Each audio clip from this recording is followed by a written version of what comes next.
বাংলাদেশে যারা আবার ফ্যাসিবাদ ফেরত আনতে চান, যেই দলরে হন, যত বড় মির্জাফরে হন, যত বড় বুদ্ধিমান নিজেরা ভাবেন না কেন, দশা গনাইছে কইলা। আমরা লেবার হতে চাই না, আমরা লেবার হতে চাই, আমরা জমিদার হবো ইনশাআল্লাহ। আমাদের এই বাংলাদেশ সম্পদে ভরা। যে দেশে গাছ লাগায় বাদুড়, এই দেশে গাছ লাগাইছে কে? বনাঞ্চলে বাদুড়ে। তো মানুষে তো গাছ লাগাইতো না, বাদুড়ে খায়, বাদুড়ে ওগুলি ফেলায়, ওখান থেকে গাছ।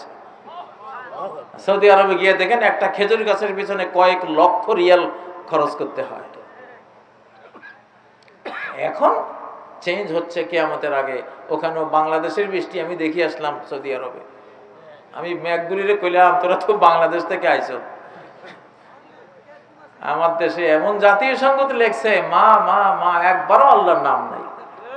ওই পোড়া কফাইল্লা এমন এক জাতীয় সঙ্গীত, ভারতীয় নাগরিকের জাতীয় সঙ্গীত আমাদের দেশে। এটা কল্পনা করতে তো লজ্জা লাগে, ঠিক না? ও ভাইরা,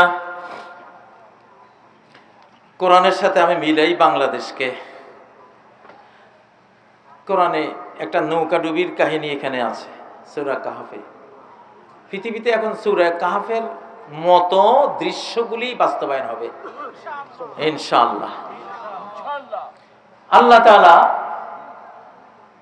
যখন দেখেন মুমিনদের এই অবস্থা রাখলে এই সমস্যা হবে, এটা রাখা যাবে না, রাখলে লাভের চেয়ে ক্ষতিটা বেশি হবে, তখন ওই জিনিসটা আল্লাহ বিদায় করে দেন। হ্যাঁ, নৌকা খিজির আলাইহিস সালাম আর মূসা আলাইহিস সালাম নৌকায় যাচ্ছে।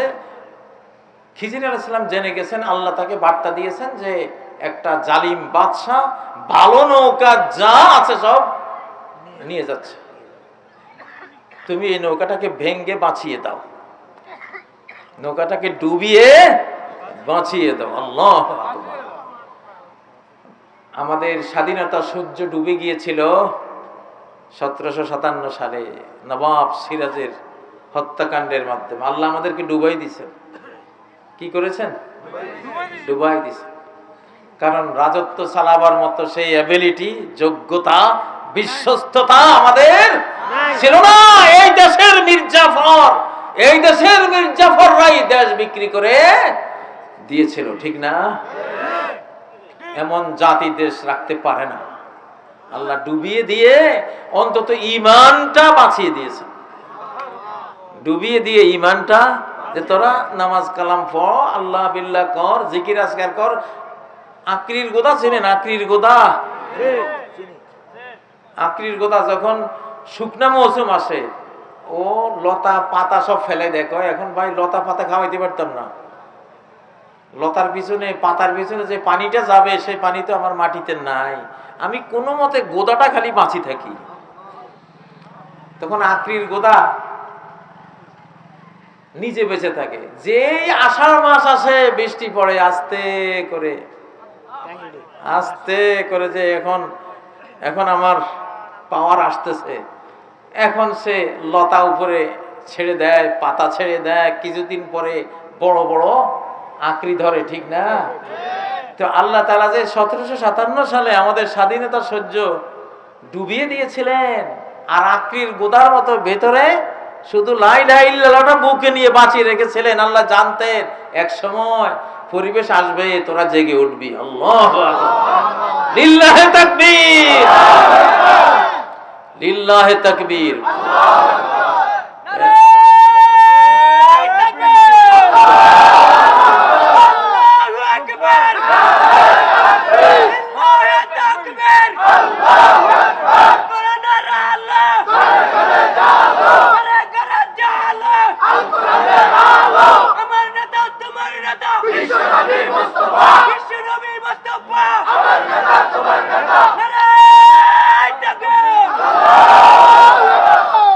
এখন কোন ঠান্ডা আওয়াজ চলবে না বাংলাদেশে, ঠান্ডা শ্রোতাও চলবে না, সব 180 ডিগ্রি হিটের উপরে।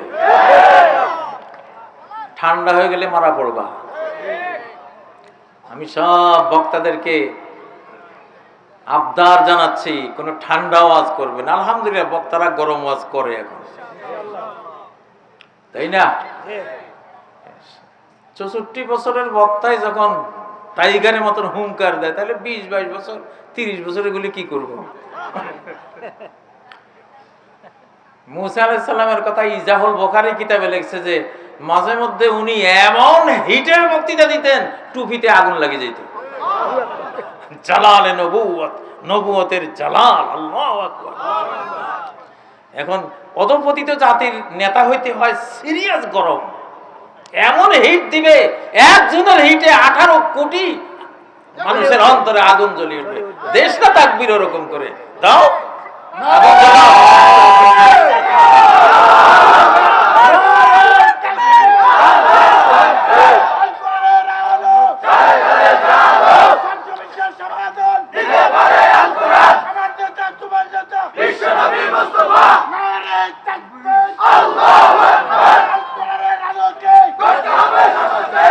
তাবলীগের বাঁশের লাঠি লই মারামারি দেখে আমি এত খুশি হয়েছি, আল্লাহ তাআলার শুকরিয়া আদায় করেছি, আলহামদুলিল্লাহ। আল্লাহ, এই মরা ধরা বুড়েরা যখন এরকম তেজ পাইছে, তাহলে বাংলাদেশ বেঁচে যাবে ইনশাআল্লাহ।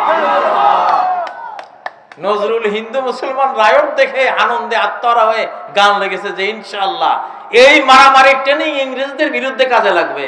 বাস্তবে তাই হয়েছে। নজরুল কি বলেছিল?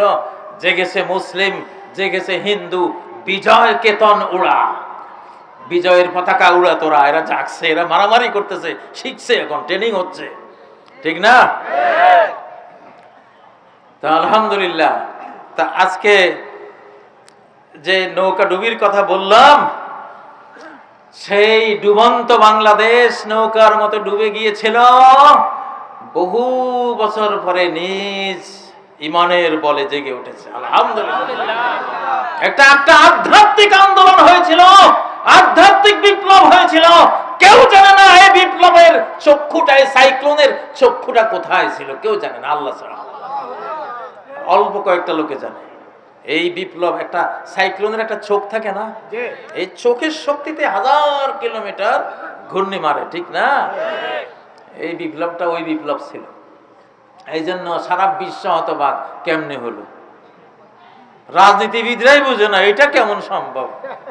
এটা ছাত্র সমন্বয়ক, কে যে নেতা খুঁজি পাওয়া যায় না, কে যে নেতা খুঁজি পাওয়া যায় না। কারে যে মারলে এই আন্দোলন দমন হইব বুঝার কোনো কায়দা নাই। এইভাবে চলবে ইনশাআল্লাহ। আল্লাহ জানতেই দেবে না কোত্থেকে কি হবে, আল্লাহ জানতে দেবে না, কারণ এটার পরিচালক কে? ডাইরেক্ট আল্লাহ। আমি যে বললাম যে 5ই আগস্টের আগের রাজনীতি শেষ, দাফন হয়ে গেছে। আল্লাহর আকাশের মার যখন আসে তখন অতীত মুছে দেন আল্লাহ। নতুন করে সবাই ভাবুন, কাবা যখন আল্লাহর মার এসেছিল আব্রাহার বাহিনীর উপরে, কাবার ইতিহাস চেঞ্জ। কাবার ভিতরে 360 মূর্তি, কিন্তু যখন আল্লাহর ঝাঁকে ঝাঁকে ছোট্ট পাখির মাইরে আব্রাহার বাহিনী ধ্বংস হয়ে গেল, কাবার সবকিছু চেঞ্জ হয়ে 10 বছর পর্যন্ত কোন মূর্তি পূজা সেখানে হয় নাই, চেঞ্জ হয়ে গেল। আল্লাহর ঘটনা যখন ঘটে তখন ওখান থেকে অতীতটা মুছে যায়। ফেরাউন যখন লোহিত সাগরে ডুবে গেল, তখন থেকে আজ পর্যন্ত আর মিশরে ফেরাউনের জন্ম হয় নাই, সেই ইতিহাস মুছে গেছে। ফালিয়াউমা নুনাজ্জিকা বিবাদানিকা লিতাকুনা লিমান খালফাকা আয়া। ও ফেরাউন, তোর সশরীরে আমি রেখে দিলাম তোর ঘরে, যাতে কেউ আর ফেরাউন হওয়ার সাহস না পায়। তুই একটা নিদর্শন তাদের জন্য। তোরে দেখে দেখে ভয়ে সবাই তোর মতো হওয়া থেকে বিরত থাকবে। আল্লাহু আকবার। ও ভাইরা, তো বাংলাদেশ জেগে উঠেছে তো, সারা বিশ্বে মুসলিমরা জেগে উঠবে।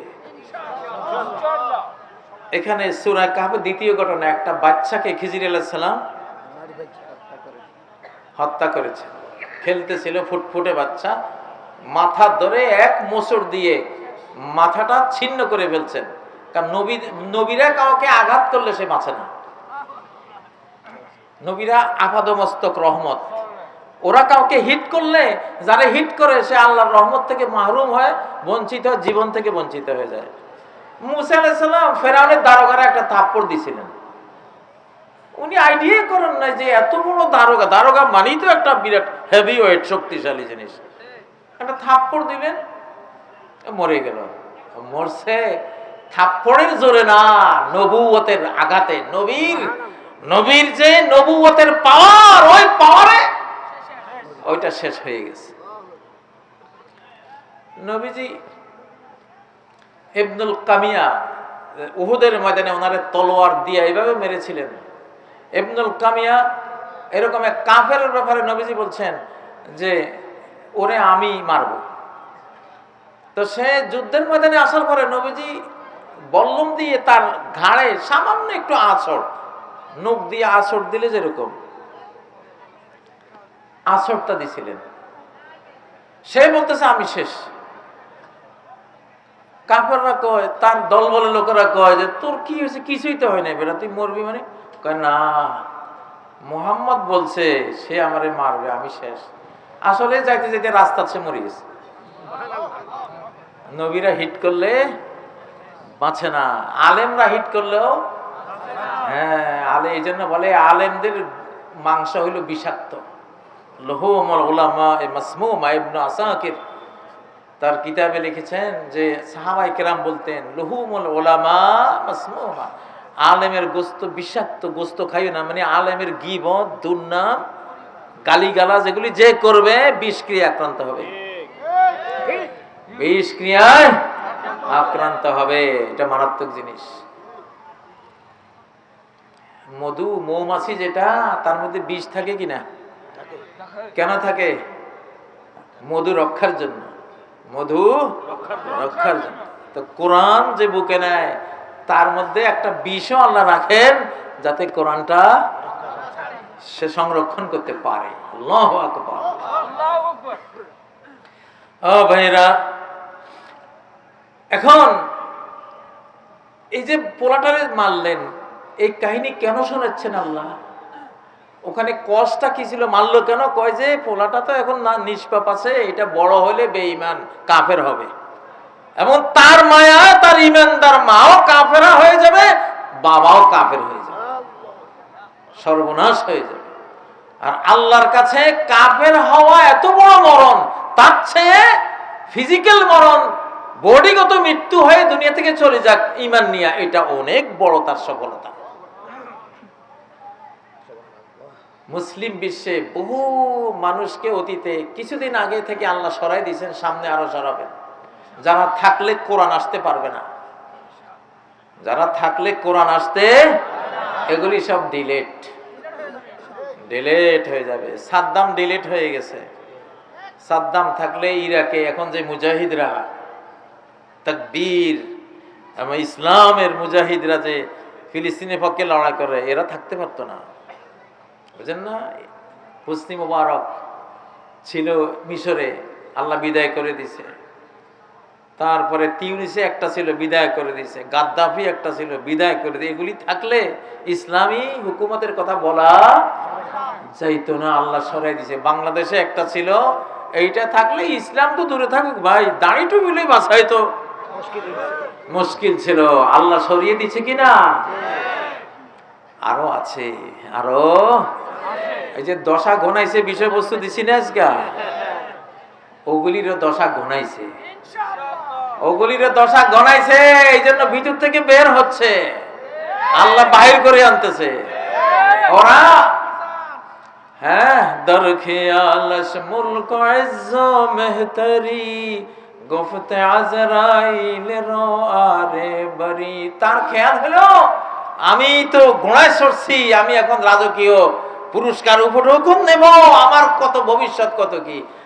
আজরাইল কয় আয় এদিকে আয়, তোর মরণ ঘনাইছে, তোর দশা ঘনাইছে, তোর জান কবজ করব। বুঝেন না? বাংলাদেশে যারা আবার ফ্যাসিবাদ ফেরত আনতে চান, যেই দলরে হন, যত বড় মির্জাফরে হন, যত বড় বুদ্ধিমান নিজেরা ভাবেন না কেন, দশা গনাইছে কইলা।